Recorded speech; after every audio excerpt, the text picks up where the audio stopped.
रानी, फिर से तुम? कहो, क्या चाहिए तुम्हें? आपकी जमीन ठेके पर चाहिए थी। ठीक है, मैं तुम्हें अपनी जमीन ठेके पर दे दूंगा, पर मेरी इस बार की शर्त भी कान खोल कर सुन लो लड़की। इस बार तुम्हारी कोई चालाकी नहीं चलेगी। इस बार नीचे का हिस्सा मैं लूंगा और ऊपर का हिस्सा तुम्हारा होगा।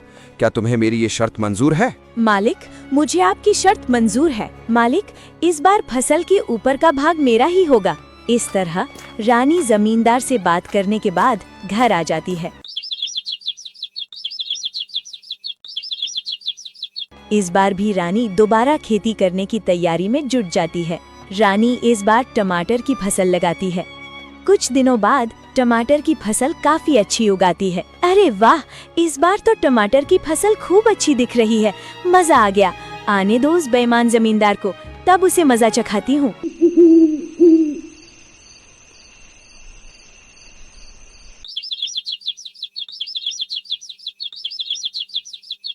कुछ दिनों के बाद जमींदार रानी के पास आता है। जैसे ही जमींदार रानी के खेत के पास पहुंचा तो टमाटर की फसल देखकर उसका तो दिमाग ही चकरा गया। अरे ये क्या, इस रानी ने तो इस बार टमाटर की फसल लगा दी है। ये लड़की तो जितना मैं सोच रहा था उससे कहीं होशियार निकली। प्रणाम मालिक, कैसे हैं आप? ठीक तो है ना? देखिए मालिक, इस बार मैंने टमाटर की फसल लगाई है और आपकी शर्त के अनुसार फसल के ऊपर का हिस्सा मेरा होगा और नीचे का हिस्सा आपका होगा। इस तरह अपनी चतुराई से लाली ने दोबारा जमींदार ठाकुर सिंह को मूर्ख बना दिया और जमींदार एक बार फिर से धोखा खाकर गुस्से से तिलमिला गया। अरे मालिक, उस पिद्दी सी लड़की का दिमाग तो देखिए।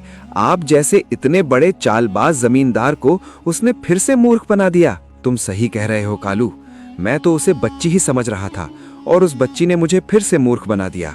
अगली बार उसे आने दो, फिर उसे बताता हूँ कि जमींदार ठाकुर सिंह क्या चीज है।